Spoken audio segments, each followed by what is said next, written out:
In this video, I'll start with question number 8. The train travels 360 km at a uniform speed. If the speed had been 5 km per hour more, अगर इतना ज़्यादा होता तो same journey travel करने में उसको 1 घंटा कम लगता. Find the speed of the train. तो ऑब्वियसली उसी को x लेंगे. Let the speed of the train equals to x kilometre per hour. Distance वो कितना कवर कर रहा है? 360 किलोमीटर. हम लोगों को पता है कि speed equals to distance by time, तो टाइम इक्वल्स टू होता है डिस्टेंस बाय स्पीड. तो टाइम टेकन कितना होगा? डिस्टेंस बाय स्पीड, डिस्टेंस मतलब 360 और स्पीड मतलब x. इतना घंटा उसको लगेगा. लेकिन अगर उसका नया स्पीड 5 किलोमीटर पर आवर ज़्यादा होगा तो न्यू स्पीड क्या है? x plus 5. तो टाइम भी बदल जाएगा. तो न्यू टाइम टेकन, ये फॉर्मूला वही रहेगा डिस्टेंस बाय स्पीड. तो डिस्टेंस तो अभी भी 360 है और नया स्पीड क्या है? x plus 5. तो ये पुराना टाइम है और ये नया टाइम है. दोनों के बीच रिलेशन क्या है? बोला है कि अगर उसका स्पीड बढ़ जाएगा तो उसको 1 घंटा कम लगेगा. मतलब ये जो नया वाला टाइम है ये पुराना टाइम से 1 घंटा कम है. तो इक्वेशन बन गया. अब वेरिएबल को उस तरफ लेकर जाएंगे. -360/x और इधर में -1 रहेगा. फिर जैसे बताए हैं कि इधर में एलसीएम लेना होता है. एलसीएम दोनों ही टर्म आएगा. यहाँ x प्लस 5 ऑलरेडी है तो इसके साथ x मल्टीप्लाई होगा.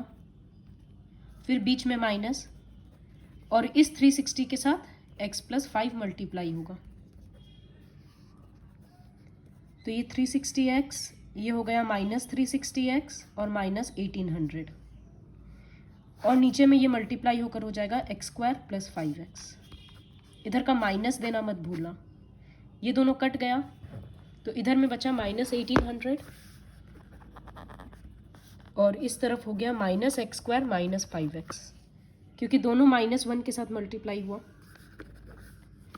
फिर सारे वेरिएबल्स को इस तरफ लेकर आएंगे तो -x² प्लस बन गया, ये भी प्लस बन गया और 1800 माइनस रह गया.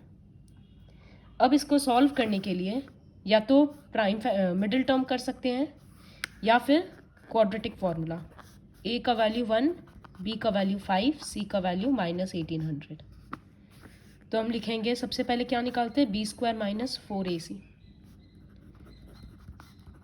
4 इंटू 1 इंटू -1800, क्योंकि c का वैल्यू -1800 है. डबल माइनस प्लस, तो ये आया 7225. अब x का वैल्यू क्या होता है? -b plus minus √of this by 2a. सबके बदले वैल्यूज पुट करेंगे.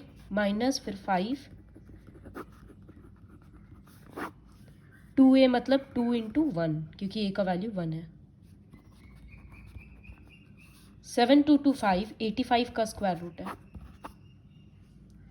तो एक बार लेंगे x इक्वल्स टू -5 प्लस 85/2 और एक बार लेंगे -5 माइनस 85/2. ये सब्ट्रैक्ट होके 80/2 40 आ गया और इधर सब्ट्रैक्ट होके -90/2 -45 आ गया. तो x तो स्पीड है और स्पीड नेगेटिव तो हो नहीं सकता, तो इसीलिए ये एक्सेप्टेड वैल्यू है. तो लिखेंगे since x can not be negative, therefore x equals to 40, thus speed of train equals to 40 kilometre per hour. तो इस तरह से इक्वेशन बनाएं कि नया टाइम और पुराना टाइम में 1 घंटा का डिफरेंस है. फिर दूसरा क्वेश्चन, क्वेश्चन नंबर 9. ये बहुत इंपॉर्टेंट क्वेश्चन है. लीनियर इक्वेशन में मैन और वुमेन वाला जो क्वेश्चन था ना लास्ट वर्कशीट में, उसी टाइप का क्वेश्चन है ये. तो 2 टैप है, दोनों मिलकर एक टैंक को भरता है 9 3/8 आवर्स में. जो लार्जर डायमीटर का टैप है उसको 10 घंटा कम लगता है छोटा वाला टैप से. टैंक भरने में, दोनों को अलग अलग कितना टाइम लगता है। तो let the time taken by smaller tap to fill the tank equals to x hours. Suppose x घंटा में छोटा वाला टैप भरता है, तो बड़ा वाला कितना लगेगा, उसको 10 घंटा कम लगता है, तो x माइनस 10। तो then the time taken by larger tap equals to x minus 10 hours. अब यूनिटरी मेथड में देखो, x आवर्स में एक टैंक भर रहा है, तो एक घंटा में कितना भरेगा, ये नंबर नीचे जाता है, तो 1/x टैंक, मतलब एक टैंक का कुछ हिस्सा भराएगा। तो लिखेंगे कि amount of water filled by smaller tap in 1 our.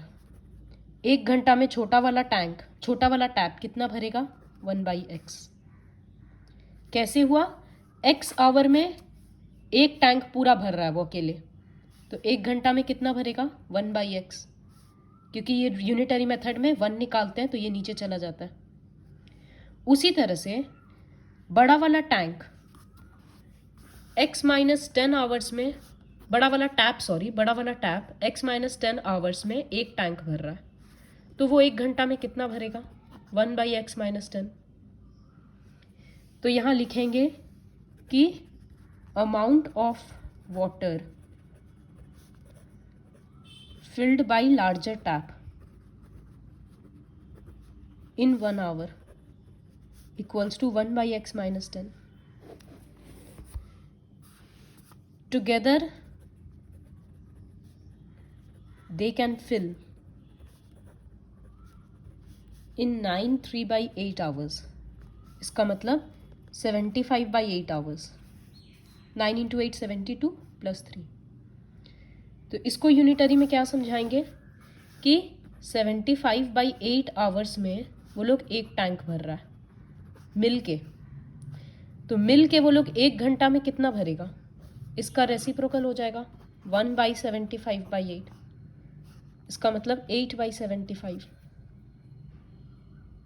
ठीक है, वो लोग मिल के, पहले हम निकाले कि दोनों अलग अलग एक एक घंटा में कितना भरेगा। छोटा वाला टैप अकेले एक घंटा में 1/x, बड़ा वाला टैप अकेले एक घंटा में इतना भरेगा। अब दोनों जन इतना घंटा में एक टैंक भरता है, तो एक घंटा में मिल के कितना भरेगा, 1/this। जैसे सबका नीचे गया वैसे इसमें भी आया। यहाँ 3 लाइन हो जा रहा है तो उसको 2 लाइन में करेंगे, वो आ गया 8/75। तो लिखेंगे इसमें amount of water filled by both taps in 1 hour equals to, यहाँ इतना रेसिप्रोकल अच्छा लिख कर दिखा सकते हैं कि 1/75/8, तो ये आया 8/75 आवर्स। तो अकॉर्डिंग टू प्रॉब्लम, एक टैंक में इस तरह से 2 नल लगा हुआ है, एक छोटा और एक बड़ा। तो दोनों जन मिल के इसको भर रहा है, एक घंटा में कितना भर रहा है, 8/75। और यहाँ हम लोग अलग अलग से एक एक घंटा का निकाले थे ना, तो अकॉर्डिंग टू प्रॉब्लम दोनों को ऐड करेंगे तो वो आएगा 8/75। इसके बाद सॉल्व करेंगे एलसीएम लेकर। सॉल्व करने के पहले एक बार दोबारा बता दे रहे हैं कि स्मॉलर टैप x आवर्स ले रहा था पूरा भरने में और लार्जर टैप x माइनस 10। अब एक घंटा में छोटा वाला टैप भरेगा 1/x, वो यहाँ से आया था। उसी तरह से बड़ा वाला टैप एक घंटा में 1/x माइनस 10 भरेगा। दोनों मिल के 75/8 आवर्स में पूरा भर रहा है, तो एक घंटा में मिल के वो लोग इसका उल्टा 8/75 भरेगा। ये जो आंसर आया, दोनों का एक एक घंटा हम ऐड करेंगे तो भी तो यही आएगा, क्योंकि दोनों टैप मिल के भर रहा है, तो दोनों का 1 1 आवर वाला पोर्शन हम ऐड कर दिए। ये इक्वेशन बन गया। अब एक बार एलसीएम लेकर उसको ठीक कर लेंगे। क्वाड्रेटिक इक्वेशन बनने के बाद किसी भी प्रोसेस से सॉल्व कर सकते हैं। तो ये हो जाएगा 2x, यहाँ से फिर फेयर वर्क है 2x माइनस 10 और नीचे में आएगा x स्क्वायर माइनस 10x। फिर ये क्रॉस मल्टीप्लाई होगा, 75 दोनों के साथ मल्टीप्लाई होगा तो हम डायरेक्टली लिख रहे हैं 150x माइनस 750, और इधर में 8 दोनों के साथ होगा तो 8x स्क्वायर माइनस 80x। इन दोनों को उधर ले जाएंगे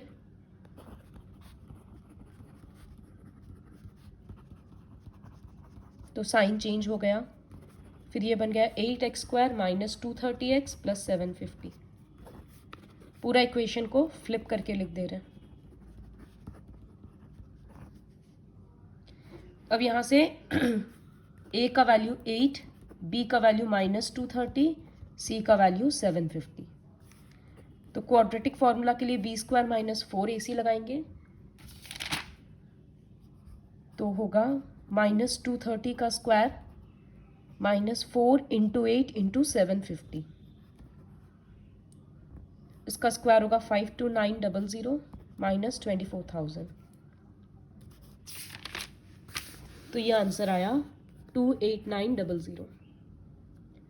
अब x इक्वल्स टू होता है माइनस b, क्वाड्रेटिक फॉर्मूला लिख दिए।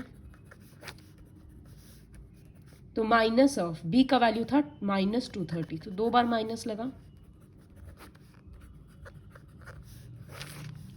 2 इंटू 8, क्योंकि a का वैल्यू 8 है। ये डबल माइनस प्लस हो गया, 28900 का स्क्वायर रूट 170 होता है। तो एक बार x के लिए हम लोग प्लस वाला वैल्यू लेंगे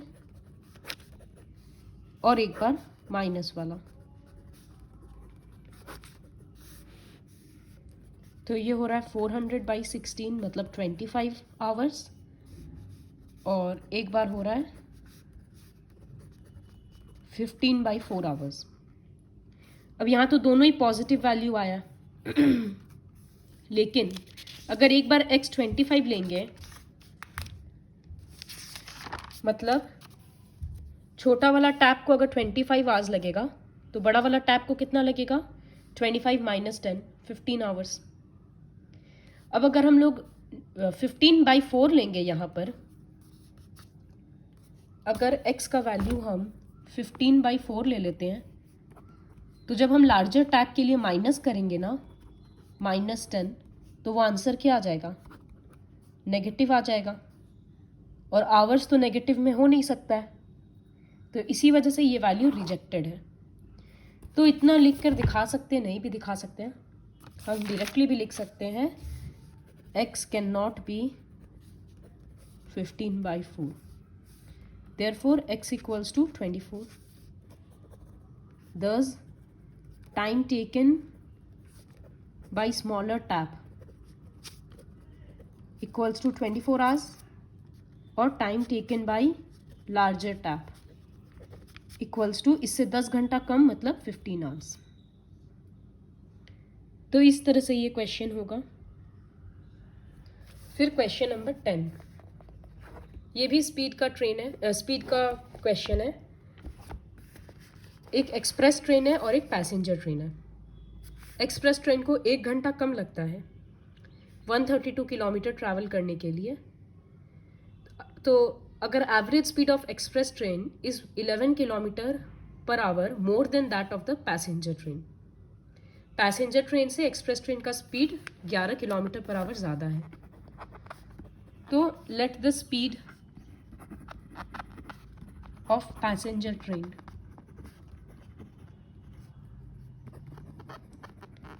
equals to x kilometre per hour, therefore speed of express train ये होगा x + 11 kilometre per hour. Distance दोनों ही इक्वल ट्रैवल कर रहा है 132 किलोमीटर। तो time taken by passenger train, passenger train को कितना टाइम लगेगा, टाइम के लिए हम लोग डिस्टेंस बाय स्पीड करते हैं, तो डिस्टेंस बाई स्पीड, और time taken by express train वो होगा, डिस्टेंस तो 132 है और उसका स्पीड x+11। तो अकॉर्डिंग टू प्रॉब्लम क्या बोला है कि एक्सप्रेस ट्रेन को पैसेंजर ट्रेन से 1 घंटा कम लगता है। तो इसका मतलब एक्सप्रेस ट्रेन का जो स्पीड है, टाइम है, ये टाइम वो पैसेंजर ट्रेन के टाइम से 1 घंटा कम है। अब जैसे हम क्वेश्चन नंबर 8 में किए थे, ये इसको उधर भेजेंगे और इधर -1 रहेगा। अब एलसीएम लेकर पूरा सॉल्व करेंगे, बाद में ये क्रॉस मल्टीप्लाई करेंगे। जब क्रॉस मल्टीप्लाई करेंगे तो यहाँ पर याद रखना कि -1 से मल्टीप्लाई होगा तो वो बाद में -x² और -11x बनेगा, और ऊपर में इस तरह से सॉल्व करते जाना। फिर यहाँ क्वाड्रेटिक फॉर्मूला या कुछ भी लगाकर सॉल्व करना। एक वैल्यू नेगेटिव आएगा तो नेगेटिव हो नहीं सकता स्पीड, इसलिए उसको रिजेक्ट कर देंगे और पॉजिटिव x का आंसर लेकर दोनों का स्पीड निकालेंगे। फिर last question 11, sum of areas of 2 squares दे दिया और दोनों का डिफरेंस भी दिया पेरीमीटर का। तो सबसे पहले 2 स्क्वायर है ना, इस तरह से, एक बड़ा एक छोटा। तो सपोज बड़ा वाला का साइड x है और छोटा वाला का x है, बड़ा वाला का y है। इसको भी 2 वेरिएबल से शुरू करना होगा। तो let the side of smaller square equals to x metres and the side of larger square equals to y metre. अब अकॉर्डिंग टू प्रॉब्लम डायरेक्टली हम लिखते हैं। अकॉर्डिंग टू प्रॉब्लम क्या है कि दोनों का पेरीमीटर का डिफरेंस 24 है।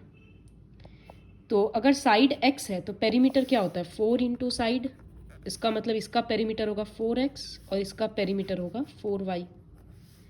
जब डिफरेंस लिखेंगे तो बड़ा वाला को सामने रखेंगे ना, तो 4y minus 4x equals to 24।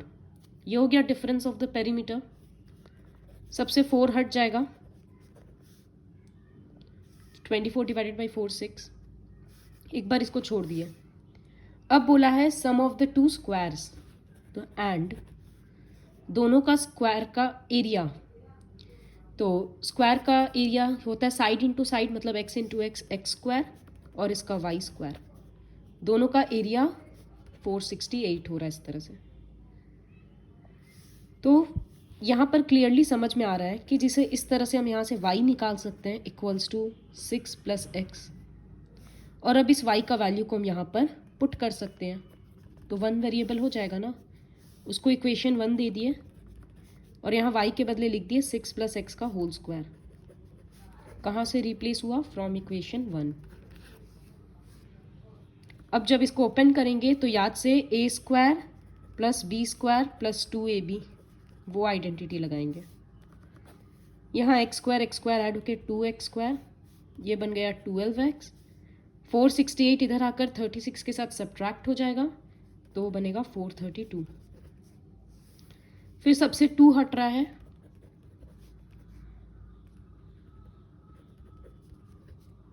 अब a यहाँ पर 1 है, b 6 है और c -216 है। क्वाड्रेटिक फॉर्मूला लगाकर x का आंसर निकालो। फिर x का आंसर से इक्वेशन 1 में बैठाकर y का भी वैल्यू निकालना। So complete the 4 questions with the help of this video.